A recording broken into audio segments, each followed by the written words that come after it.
Good morning, students of class 12th. Today in our economics class, we are going to start our new chapter, chapter number 3. Its name is Features, Problems and Policies of Agriculture. इस chapter के अंदर हम agriculture के features, हमारे जो agriculture है, जो कृषि क्षेत्र है, उसमें क्या क्या विशेषताएं हैं, उसमें किस किस तरह की प्रॉब्लम्स आती हैं और किस किस तरह की पॉलिसीज़ अपनाई गई हैं उन प्रॉब्लम्स को टैकल करने के लिए। ठीक है, तो फर्स्ट ऑफ ऑल हम पढ़ेंगे agriculture in Indian economy. Agriculture Indian economy में होता क्या है, मैं छोटा सा ब्रीफ में एक समराइज करके एग्रीकल्चर के बारे में बता देती हूँ। एग्रीकल्चर हमारे देश के अंदर एक बहुत ही मेन ऑक्यूपेशन है। ज़्यादातर जो लोग हैं वो खेती करते हैं। खेती किसके लिए करते हैं? ताकि हमारे देश में जो हम जैसे खाना वगैरह जो भी खाते हैं वो कहाँ से आता है? किसान उगाते हैं हमारे लिए, है ना। तो जो मेन जो हमारे देश में जो लोग काम करते हैं वो क्या है? खेती किसानी करते हैं। ठीक है, agriculture it is the main occupation of our economy, हमारी कंट्री में। अब इसकी कुछ एक विशेषता भी हैं और कुछ एक इसके महत्व भी हैं। आज हम इसकी विशेषताएं, फीचर्स और इसके महत्व, इम्पोर्टेंस के बारे में पढ़ेंगे। ऑलराइट, देखिए फर्स्ट ऑफ ऑल हम इसकी इम्पोर्टेंस देख रहे हैं। वैसे देखने को तो हमें पहले फीचर्स भी देख सकते हैं, बट हम स्टार्टिंग किससे करेंगे? इसकी इम्पोर्टेंस से, क्योंकि हमें पता है कि खेती क्या होती है, किसानी क्या होती है, एग्रीकल्चर क्या है। ठीक है, तो सबसे पहले हम इसके इम्पोर्टेंस पढ़ेंगे। फीचर्स हम खुद से भी लिख सकते हैं एक बार इसको समझ के। स्टार्टिंग हम इम्पोर्टेंस से कर रहे हैं। First importance is contribution to GDP. जो एग्रीकल्चर है उसका एक काफ़ी अच्छा खासा हिस्सा हमारी जीडीपी को बढ़ाता है। पहले के टाइम में और अब के टाइम में बहुत फ़र्क है। 1950 में लगभग ये 51% ऑफ जीडीपी का पार्ट था। एग्रीकल्चर से जो मिलने वाली इनकम थी, इनकम कह लो या फिर हम कह सकते हैं कि flow of services of goods. ठीक है, इन सब का जो फ्लो था इन अवर इकोनॉमी वो क्या था? सबसे ज़्यादा था। तो ग्रॉस डोमेस्टिक प्रोडक्ट में जो कंट्रीब्यूशन था एग्रीकल्चर का वो 51% था उस वक्त। 1950s की बात कर रहे हैं। और 2016-17 के आसपास अगर देखें तो हम, हालांकि हम मानते हैं उस वक्त 17.4, इस मतलब 2016-17 में जब हमने गणना की थी उस वक्त 17.4% था। मानते हैं कि 51 से 17.4% हम डिक्रीज हो गए। लेकिन डिक्रीज होने का मतलब ये नहीं है कि एग्रीकल्चर की इम्पोर्टेंस कम हो गई। डिक्रीज होने का मतलब ये है जो हमारे सेकेंडरी सेक्टर हैं और जो टर्शियरी सेक्टर है उन्होंने ज़्यादा बेटर तरीके से डेवलप किया है। उनका जो कंट्रीब्यूशन है जीडीपी में ज़्यादा हो गया है। पहले सेकेंडरी और टर्शियरी सेक्टर इतना डेवलप नहीं था, इस वजह से एग्रीकल्चर का कंट्रीब्यूशन ज़्यादा था। आज भी एग्रीकल्चर का काफ़ी कंट्रीब्यूशन है, उसको हम नेग्लेक्ट नहीं कर सकते। सिर्फ इस वजह से क्यों इसका सिर्फ 17.4% है, नहीं, क्योंकि एग्रीकल्चर भी एक बहुत बड़ा हिस्सा बनाता है हमारी जीडीपी में कंट्रीब्यूट करने के लिए। Next one is supply of wage goods. Wage goods कौन से होते हैं? जो हमारी डेली नेसेसिटीज़ के गुड होते हैं, जो हमें हर रोज़ इस्तेमाल में काम आते हैं, जैसे दाल, चावल, गेहूँ, तेल। ये सब क्या है? हमारे डेली यूज़ में होने वाली चीज़ें हैं। तो ये सब सप्लाई कहाँ से आती है? एग्रीकल्चर ही प्रोवाइड करता है। अगर किसान लोग खेती करना बंद कर दें तो एक बार आप सोच के देखिए कि हम लोग दाने दाने के लिए मोहताज हो जाएंगे, है ना। तो हम लोग जो आज ये कुछ जो भी खा रहे हैं, किस वजह से खा रहे हैं? क्योंकि हमारे जो किसान लोग हैं वो दिन रात एक करके मेहनत मजदूरी करके हमारे लिए अन्न उगा रहे हैं, अनाज उगा रहे हैं। तो जो वेज गुड है, हमारी डेली नेसेसिटीज़ के गुड है, वो कहाँ से मिलता है? हमें एग्रीकल्चर ही प्रोवाइड करती है। Next one is source of employment. It is a very important source of employment. ज़्यादातर लोग हमारे देश में क्या करते हैं? एग्रीकल्चर करते हैं, किसानी, खेती करते हैं वो, ठीक है। लगभग 50% से ज़्यादा जो पॉपुलेशन है वो क्या करती है? एग्रीकल्चर करती है हमारी कंट्री में। तो ज़्यादातर एम्प्लॉयमेंट का सोर्स क्या हुआ हमारा? Agriculture. Supply of raw material. Raw material किसके लिए? इंडस्ट्रीज के लिए। हमें इंडस्ट्री के लिए रॉ मटेरियल भी एग्रीकल्चर से ही मिलता है। जैसे कॉटन मिलता है हमें टेक्सटाइल इंडस्ट्री के लिए, seeds, oil seeds, oil industry के लिए, ठीक है। और क्या हो सकता है? या sugar cane, you can take an example of sugar cane. गन्ना उगाते हैं जो किसान, वो किस में काम आता है? शुगर मिल्स में काम आता है। तो अगर एग्रीकल्चर जितना ज़्यादा प्रोडक्शन करेगी तो हम कह सकते हैं उतना ही ज़्यादा बेटर डेवलपमेंट होगी हमारे इंडस्ट्रियल सेक्टर की। क्यों? वो एक तरह से डिपेंडेंट है for the raw material on the agriculture sector, right. तो जितना ज़्यादा बेटर प्रोडक्शन होगा हमारा एग्रीकल्चर सेक्टर में, उतना ही ज़्यादा बेटर डेवलपमेंट हो पाएगा हमारा इंडस्ट्रियल सेक्टर का। Both of them are interdependent. Alright. Source of demand for industrial goods. देखिए, हमने अभी देखा कि जो एग्रीकल्चर सेक्टर है वो इंडस्ट्रियल सेक्टर को रॉ मटेरियल सप्लाई करता है। तो इंडस्ट्रियल सेक्टर भी क्या करता है? एग्रीकल्चरल सेक्टर को मशीनरीज प्रोवाइड करता है, जैसे ट्रैक्टर्स हैं, कैपिटल गुड्स जो प्रोवाइड करते हैं, ठीक है। हार्वेस्टर मशीन्स हैं, ये सब कहाँ से आता है? कैपिटल गुड्स ये हमारी इंडस्ट्रीज ही प्रोवाइड करती हैं। क्लियर? तो मैंने जैसे कि बोला था कि ये दोनों इंटरडिपेंडेंट है। Agriculture sector raw material supply करता है, बदले में इंडस्ट्रियल सेक्टर उन्हें कैपिटल गुड्स सप्लाई करते हैं। Alright. Contribution to international trade. Yes, हमारे जो बाहरी देशों के साथ व्यापार हो रहे हैं उसमें एक बहुत बड़ा हिस्सा एग्रीकल्चरल सेक्टर की तरफ से जाता है। जैसे जो मसाले हैं हमारे देश के बहुत मशहूर हैं, दूसरे देशों में अगर आप जाते हैं तो हमारे देशों के मसालों की बात ही और है। तो हमारे देश से काफ़ी सारा जो एग्रीकल्चरल प्रोडक्ट है, फार्मिंग प्रोडक्ट है, वो दूसरे देशों में एक्सपोर्ट किया जाता है और बदले में हम उनसे क्या लेते हैं? क्रूड ऑयल ले लेते हैं या हमारे कुछ गन्स हो गई, ठीक है। इस तरह से काफ़ी सारी चीज़ें हम इंपोर्ट कर लेते हैं। तो एक्सपोर्ट इंपोर्ट किसी भी इंटरनेशनल ट्रेड में बहुत ज़्यादा इम्पोर्टेंस रखता है। एक्सपोर्ट हम किस किस चीज़ का करते हैं? टी, चाय, कॉफ़ी, ठीक है। कैश्यू नट्स काजू होते हैं।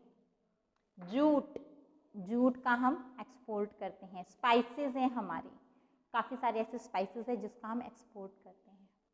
तो ऐसे काफ़ी सारी चीज़ें हैं जो हमारे देश में ही बनती हैं, केवल जो क्वालिटी हमारे देश की है वो किसी और कंट्री में नहीं है। इस वजह से हमारे देश की डिमांड प्रोडक्ट्स की, एग्रीकल्चरल प्रोडक्ट्स की काफ़ी अच्छी है बाहरी देशों में। तो इस वजह से ये कंट्रीब्यूट करता है to the international trade. Next one is contribution to domestic trade. देखिए, इंटरनेशनल ट्रेड में तो हमारे प्रोडक्ट्स की डिमांड अच्छी है ही, डोमेस्टिक ट्रेड में भी ये काफ़ी ज़्यादा कंट्रीब्यूशन करता है। डोमेस्टिक ट्रेड में कैसे करता है? हमारे देश के अंदर लगभग 1 बिलियन से ज़्यादा लोग परचेज करते हैं फार्मिंग प्रोडक्ट्स, जैसे सीड्स हो गए, ठीक है, हार्वेस्टर मशीन्स हो गई, ये सब क्या हैं, ये फार्मिंग प्रोडक्ट्स हैं जो खेती में, किसानी में, एग्रीकल्चर में काम आते हैं। तो ये सब प्रोडक्ट्स परचेज करते हैं तो एक बहुत बड़ा पार्ट इन्वेस्टमेंट का इन प्रोडक्ट में जाता है, और इस वजह से डोमेस्टिक जो हमारी कंट्री में कंट्रीब्यूशन कौन करता है, एग्रीकल्चर सेक्टर, डोमेस्टिक ट्रेड में। ठीक है, support to the transport industry, एक बहुत बड़े लेवल पे जो फार्म प्रोडक्ट्स हैं, फार्मिंग गुड्स हैं, वो ट्रांसपोर्ट किए जाते हैं। ट्रांसपोर्ट मीन्स या तो रेलवेज की हेल्प से या रोड्स के जरिए ट्रांसपोर्ट किए जाते हैं एक जगह से दूसरी जगह। तो देखिए, जब एक बहुत बड़ा हिस्सा ट्रांसपोर्टेशन का फार्मिंग प्रोडक्ट्स को एक जगह से दूसरी जगह लेके जाने के लिए यूज़ हो रहा है, इट मीन्स कि ये हमारे ट्रांसपोर्ट इंडस्ट्री में काफ़ी बड़ा कंट्रीब्यूशन कर रहा है, एग्रीकल्चरल सेक्टर। ठीक है, next one is wealth of the nation.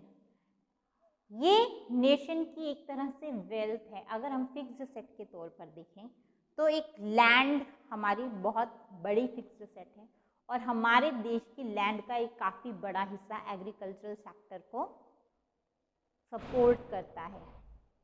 तो लैंड के ऊपर और भी काफ़ी सारे जो हमारे प्रोडक्ट्स है, फार्मिंग प्रोडक्ट्स है, उसके ऊपर करोड़ों इन्वेस्ट किए गए हैं ताकि हमें ज़्यादा बेटर बेनिफिट हो सके फ्रॉम द एग्रीकल्चरल सेक्टर, और उससे बेनिफिट होता भी है।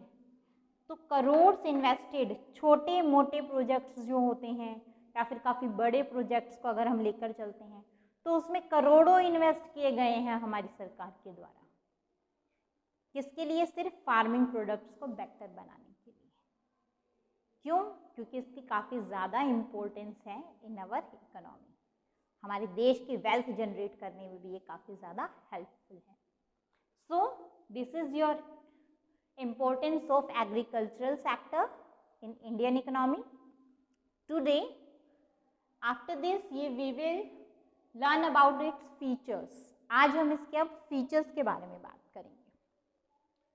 First one is Indian agriculture की काफ़ी सारी विशेषताएं हैं। पहली है लो प्रोडक्टिविटी। लो प्रोडक्टिविटी क्या होती है?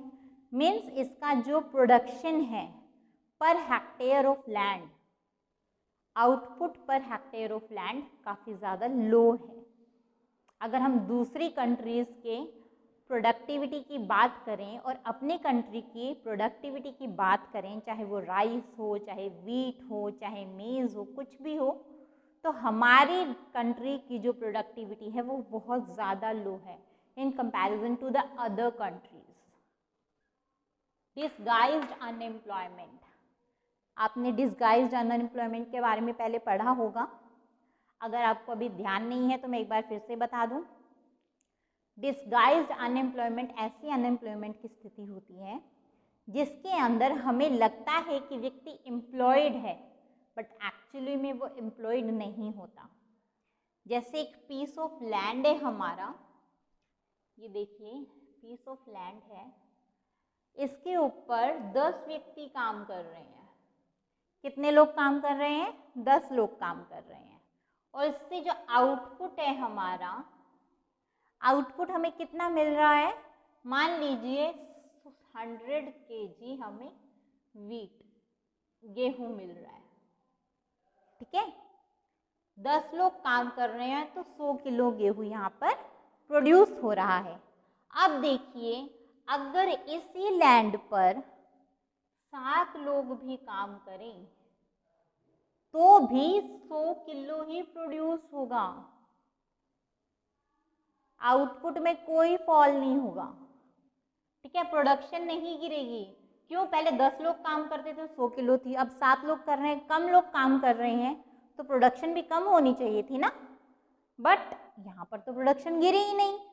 इट मीन्स जो यहाँ पर 3 लोग एक्स्ट्रा हैं, जो यहाँ पर 3 लोग एक्स्ट्रा है वो फालतू में लगे हुए हैं, उनकी इतनी ज़रूरत नहीं है। रिक्वायरमेंट कितनी है? 7 लोगों की है, बट लगे कितने हुए? 10 लोग लगे हुए हैं। क्यों? उनके पास दूसरा काम ही नहीं है करने के लिए।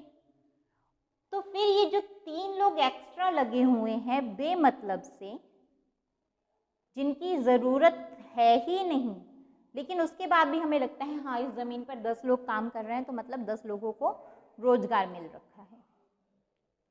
तो वो जो 3 लोग हैं, वो 3 लोग क्या होंगे? डिस्गाइज्ड अनएम्प्लॉयड होंगे। ये डिस्गाइज्ड अनएम्प्लॉयमेंट का शिकार है। मतलब एक ज़मीन के हिस्से पर जितनी ज़रूरत है उससे ज़्यादा व्यक्तियों का काम करना, जितने ज़्यादा व्यक्ति काम कर रहे हैं उस ज़मीन पर रिक्वायरमेंट से ज़्यादा, वो क्या होते हैं? डिस्गाइज्ड अनएम्प्लॉयड होते हैं। मतलब लगता है कि वो एम्प्लॉयड हैं बट वो एक्चुअली में एम्प्लॉयड होते नहीं हैं। ऑलराइट, तो एग्रीकल्चर के अंदर डिस्गाइज्ड अनएम्प्लॉयमेंट बहुत मिलती है।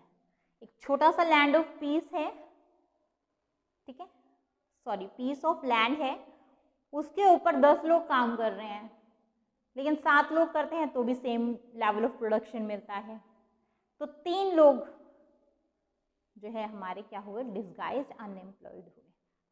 लग रहा है कि वो काम कर रहे हैं लेकिन वो एक्चुअली में काम नहीं माना जाएगा। क्यों? हमारी प्रोडक्टिविटी या फिर प्रोडक्शन रिड्यूस हुई ही नहीं है, ज़रूरत से ज़्यादा लोग जब काम करते हैं। ठीक है, डिपेंडेंस ऑन रेनफॉल, हमारी जो देश की एग्रीकल्चर है वो रेनफॉल पर डिपेंड करती है। रेनफॉल मीन्स बारिश पर। अगर बारिश हो गई तो अच्छी फसल उग जाएगी, अगर बारिश नहीं हुई तो अच्छी फसल नहीं उगेगी। ठीक है, तो इसमें हमारी जो प्रोडक्शन है अनसर्टेन रहती है, बारिश के ऊपर डिपेंडेंट है, इरिगेशन की अच्छी फैसिलिटीज़ नहीं है हर जगह पर, तो इस वजह से जो प्रोडक्शन है वो अनसर्टेन रहती है। बारिश अच्छी हुई तो प्रोडक्शन अच्छी होगी, बारिश नहीं हुई तो प्रोडक्शन नहीं होगी। सबसिस्टेंस फार्मिंग, सबसिस्टेंस फार्मिंग क्या होता है? वो फार्मिंग, वो किसानी या वो खेती जो किसान सिर्फ अपनी ज़रूरतों को पूरा करने के लिए करता है कि मेरा खुद का गुजारा हो जाए, मैं इतनी ही फार्मिंग करूं। कमर्शियल नेचर की फार्मिंग नहीं होती, वो आगे फार्मिंग को बढ़ाने की कोशिश नहीं करता कि जिससे उसको एक्स्ट्रा इनकम हो। सिर्फ मेरा गुजारा हो जाए, मेरे घर का गुजारा हो जाए, मेरे बाल बच्चे पल जाएं, बस दैट्स इट। ठीक है, तो सबसिस्टेंस फार्मिंग का ज़्यादा एग्रीकल्चर हमारे देश के अंदर होता है। मतलब एग्रीकल्चर में सबसिस्टेंस फार्मिंग बहुत ज़्यादा है। लोग ज़्यादा कमर्शियलाइजेशन की तरफ नहीं जा रहे। वो सोचते हैं कि इतना फार्मिंग कर लूँ कि जिससे मेरा और मेरे घर का गुजारा हो जाए, मेरे नाते रिश्तेदार जो भी हैं, जो मेरे साथ रहते हैं, उनका गुजारा हो जाए, मेरे लिए उतना खेती करना काफ़ी है। आगे मुझे इनकम बढ़ानी है, इन्वेस्टमेंट करनी है, आगे उसके बारे में ज़्यादातर जो किसान हैं वो नहीं सोचते। लैक ऑफ मॉडर्न इनपुट, देखिए ज़्यादातर जो किसान हैं वो छोटी छोटी ज़मीनों पर काम करते हैं। अब ज़मीन छोटी है तो ज़्यादा प्रोडक्शन हो नहीं पाएगी। अब ज़्यादा प्रोडक्शन नहीं हो पा रही तो कमर्शियलाइजेशन भी नहीं वो कर पा रहे, और जब कमर्शियलाइजेशन नहीं कर पा रहे, वो सिर्फ अपने गुजारे लायक ही खेती कर रहे हैं, तो जो उनकी सिचुएशन है वो वैसी ही रहेगी, एक्स्ट्रा इनकम उनकी है नहीं। तो जो पुअर फैमिलीज़ हैं, पुअर फार्मिंग जो फैमिलीज़ हैं वो पुअर ही रहती हैं। तो उसकी वजह से वो लोग जो मॉडर्न इनपुट्स हैं, fertilisers, pesticides, harvesters machines, tractors, ये सब चीज़ें नहीं खरीद पाते। ठीक है, स्मॉल होल्डिंग्स, छोटी छोटी ज़मीनें हैं जिन पर काम करते हैं। अब ज़मीनें छोटी हैं तो प्रोडक्शन थोड़ा होगा, अब प्रोडक्शन थोड़ा है तो गरीब किसान गरीब ही रहेगा, वो सिर्फ इतना ही प्रोडक्शन कर पाएगा जितना उसका गुजारा हो जाए खुद का। लैंडलॉर्ड टेनेंट कॉन्फ्लिक्ट, टेनेंट होते हैं हमारे किसान।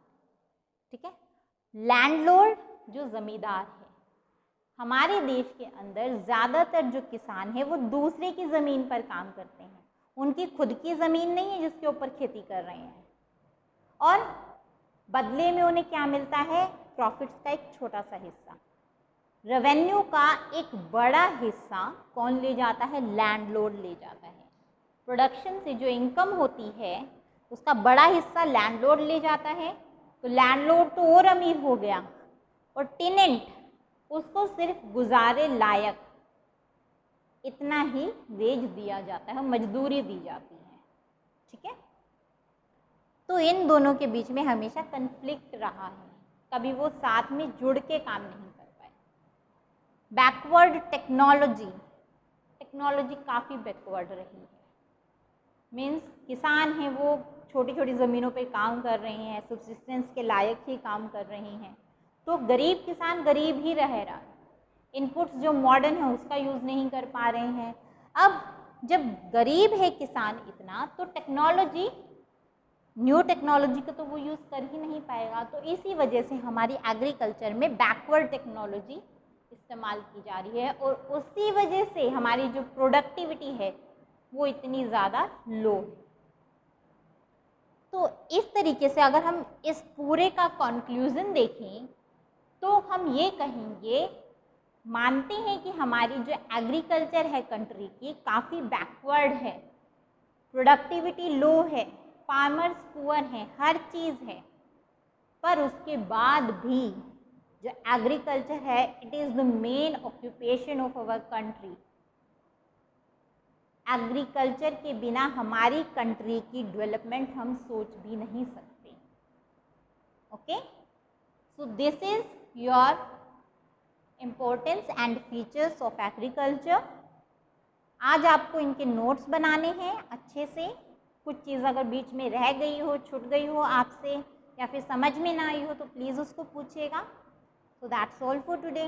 थैंक यू बेटा।